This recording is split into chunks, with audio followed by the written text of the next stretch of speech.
Gal turite klausimų? I have question/observation.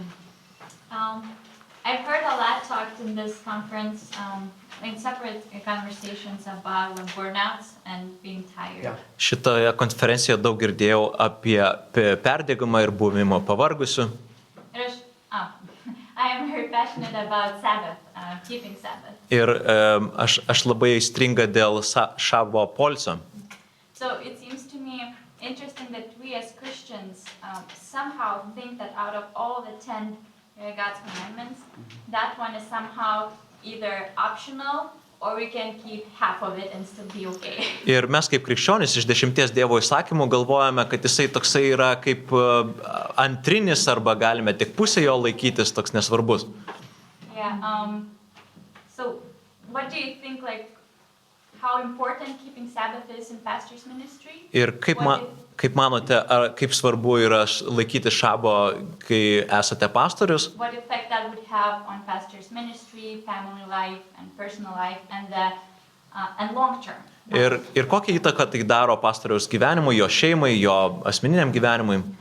Because in modern society, a full day of rest is inconceivable idea, but God tells us to do that. Ir dėl to, kad moderniam pasaulyje ta visa diena skirta poilsiui yra tokia nesuvokiama idėja, bet Dievas mums įsako tai padaryti. Yeah. Well, I think the Old Testament Sabbath has been fulfilled in the New Testament Lord's Day. Manau, kad Senojo testamento šabas yra išpildytas viešpaties dienoje. And we believe Lord's Day is a Sunday. Ir mes tikime, kad viešpaties diena yra sekmadienis. The day Christ rose from the dead. Ta diena, kai Jėzus prisikėlė iš numirusių. And so we have services in the morning and in the evening. Mes turime tarnavimą ryte ir vakare. To encourage people to set the whole day aside to the Lord. Kad raginti žmonės atidėti visą dieną viešpačiui. So I don't see my day off. Tai aš nematau, kad tai man būtų laisva diena. It's not the Lord's day. Tai nėra viešpaties diena. And therefore it's not the fulfillment. My Monday off is not the fulfillment of the Old Testament Sabbath command. Ir mano pirmadienis nėra Seno testamento šabo išpildymas. The Lord's day is. Ir viešpaties diena yra. But that's still the principle of rest. Bet pats tas poilsio principas is an important principle. Yra labai svarbus principas. But it's a different category than the Lord's day. Bet tai yra kita kategorija negu viešpaties diena. And what do you think it would have impact if pastors actually took time to rest? Ir kokią įtaką turėtų, jeigu pastoriai pasimtų tą poilsį? Because there's a lot of burnout in Lithuania. Dėl to, kad Lietuvoje labai daug yra perdegimų. There's a lot of burnout everywhere. Manau, kad perdegimų visur yra labai daug. Yeah, and I think we have to be humble enough. Manau, kad turime būti pakankamai nuolankus. To recognize we're not supermen. Kad atpažintumėm, kad nesame supermenai. And we need rest. Ir mums reikia poilsio. And we need to be examples maybe in that. Ir mes turime būti pavyzdžiai tame. That we don't accomplish by our efforts. Ir kad nepasiekėme savo pastangom. But by resting in Christ. Bet ilsėdamės į Kristuje. We trust in Him. Mes pasitikime juo. Yeah. So I think it's very, very important. Manau, kad tai labai svarbu. And I have to say, the Lord really blessed us when we kept Mondays completely cut off from ministry. Ir galiu tik tai pasakyti, kad viešpats Dievas labai mus palaimino, kai mes pirmadienius pilnai atsidėdom poilsiui. And so Joanne and the kids knew that I was there full bore all day long. Ir Joana ir vaikai žinodavo, kad aš visą dieną nedirbu pirmadienį. Yeah. How do you structure your prayer life? Kaip jūs struktūrizuojate savo maldos gyvenimą? And what aids do you have in that? Ir ką jūs ten turite? Oh, what aids? Okay. Yeah. My prayer life is. You need to say the question. Ačiū. Do you want to? He said what I have to say. Okay, very good. Okay, thank you. Sorry. So my prayer life has often been driven by desperation.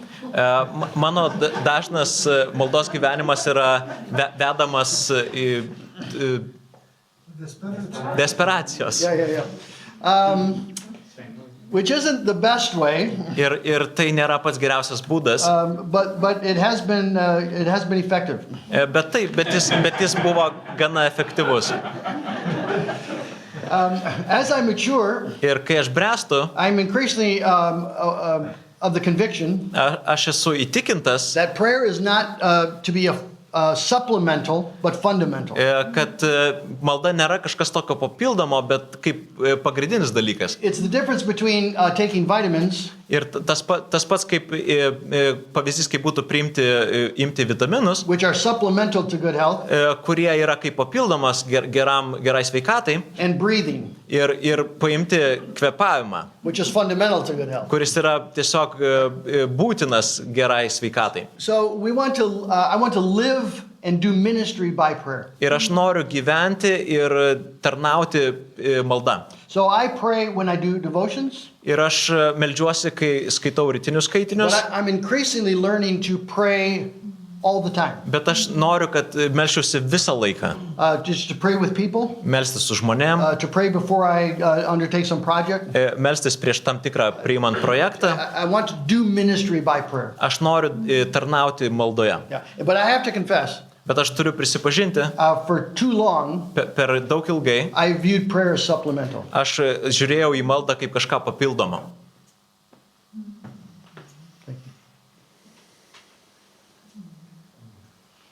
I have a question. Maybe it's a little embarrassing. You've been 27 years at that church. 27 metų jūs tarnaujate toje bažnyčioje. How do you know when it's time to move on?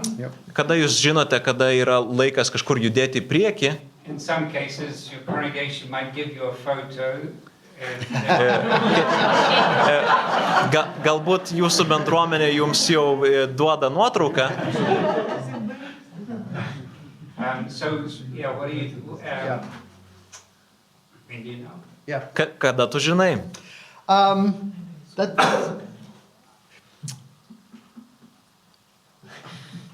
this is how I look at it.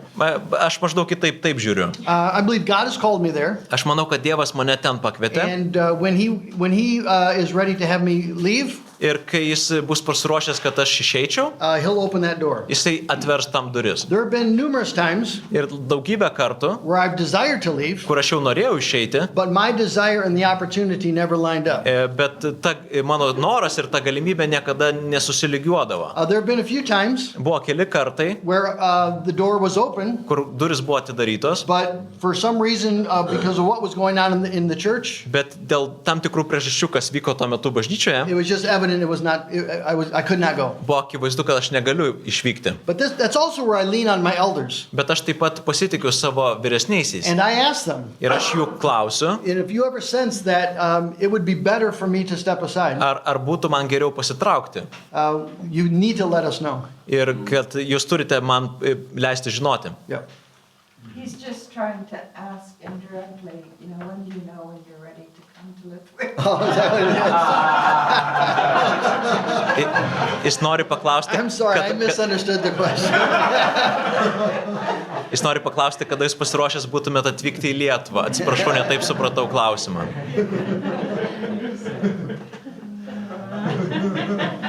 The Lord leads. Dievas tegul veda.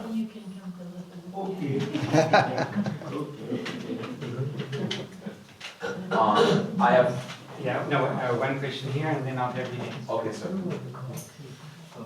Pirmiausia, tai aš labai dėkoju už tą galimybę, kad jūs atvykote. First, I'm really thankful that you came here, especially for Jan, that I could talk to her.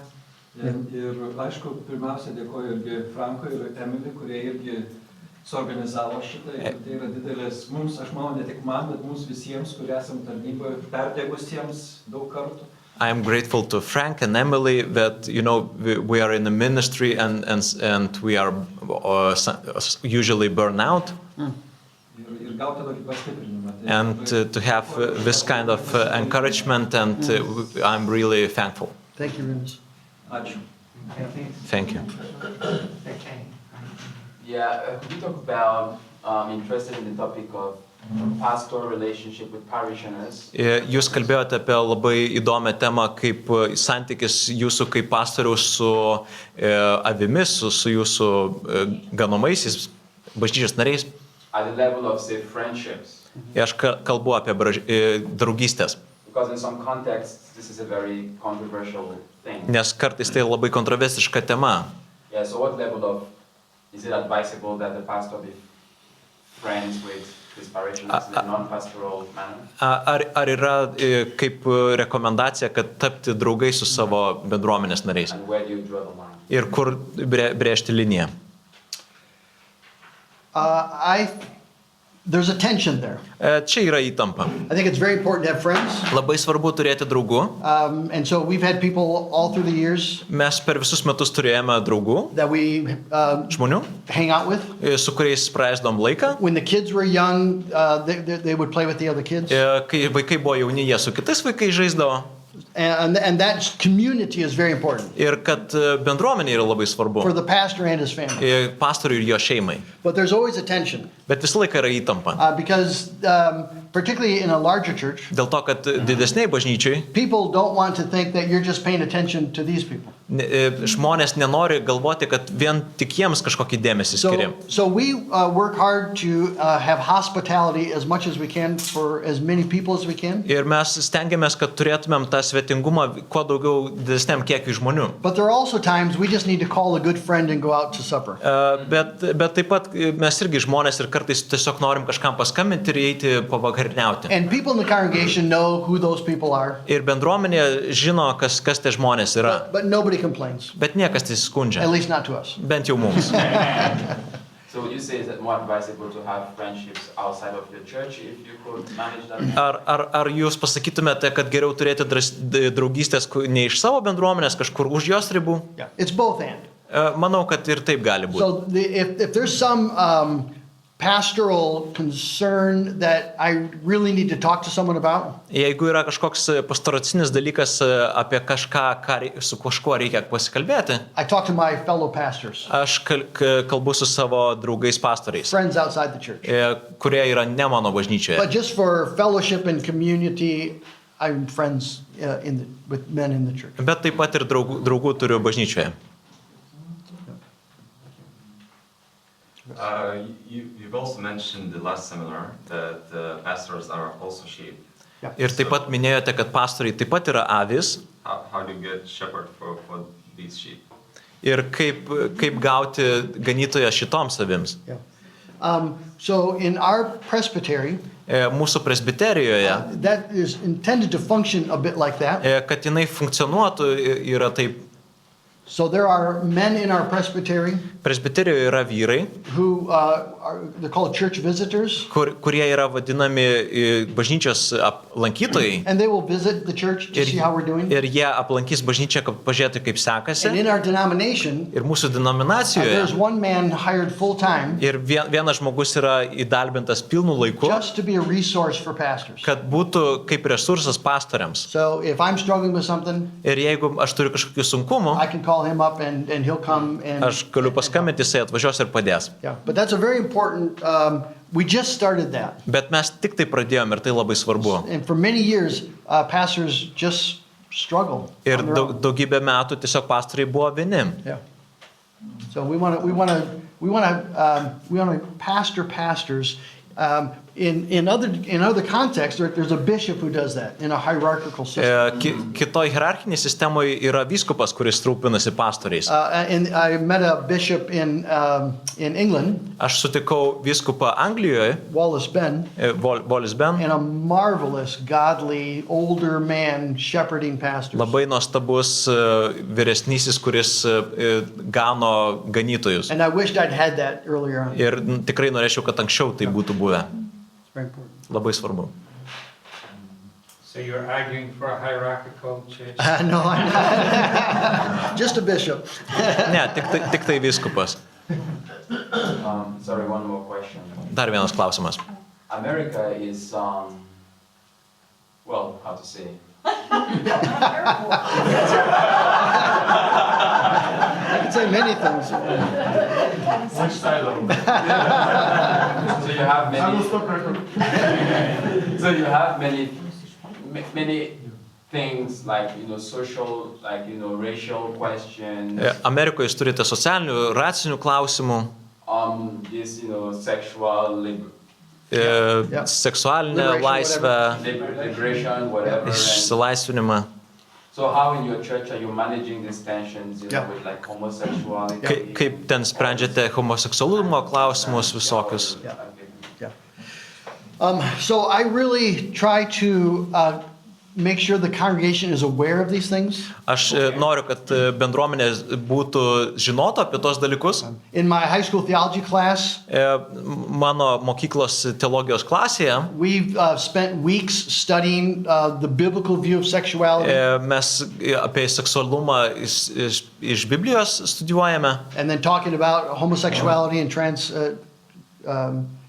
transgender issues. ir kalbame apie homoseksualumo arba transgenderizmo klausimus We've done a study of social justice, ir kalbėjome apie socialinį teisingumą, a biblical view versus the world's view. koks yra biblinis vaizdas ir kokį siūlo pasaulis. And those conversations make their way back into the home. Ir jie tos visus pokalbius nusineša iki namų. So moms and dads are talking to their kids and then they talk to me. Ir tėvai kalba su vaikais ir jie tada kalba su manim. I also in my sermons, Ir taip pat savo pamoksluose, when a text addresses it, kai tekstas apie tai kalba, I make sure to put my finger on it aš tai akcentuoju and point it out. ir parodo. Because the culture Dėl to, kad kultūra is this soup yra kaip sriuba, that is impacting us way more than we think. kurie labiau veikia mus, negu kad mes tai įsivaizduojame. Trying to make people aware of that. Ir aš noriu, kad žmonės žinotų. The problem is that kids growing up in this culture, Dėl to, kad problema ta, kad kai vaikai auga toje kultūroje, homosexuality to them homoseksualumas jiems is normal and plausible. yra kaip normalus dalykas. It's not an offense Kad tai nėra kažkas when they're gėdingo, in the culture. gėdingo, kai esate kultūroje. Whereas 20 years ago, Kur 20 metų any prieš, child in the culture kiekvienas vaikas kultūroje would have seen homosexuality as aberrant. žiūrėtų kaip homoseksualumą kaip blogą dalyką. But that's completely changed. Bet tai visiškai pasikeitė. So we cannot assume. Dėl to mes No, let me say it negalime, this way. We have to know mes turime žinoti, that our culture is intentionally kad mūsų kultūra trying to catechize our kids sąmoningai nori katekizuoti mūsų vaikus in worldliness. Savo pasaulietiškumu. And I'm seeing kids in our church Ir aš mačiau vaikus mūsų bažnyčioje from good families iš gerų šeimų, who are they're wishy-washy on this kurie taip keistokai žiūri. because they're listening to the culture. Dėl to, kad jie klausosi kultūros. It's very concerning. Labai svarbus klausimas.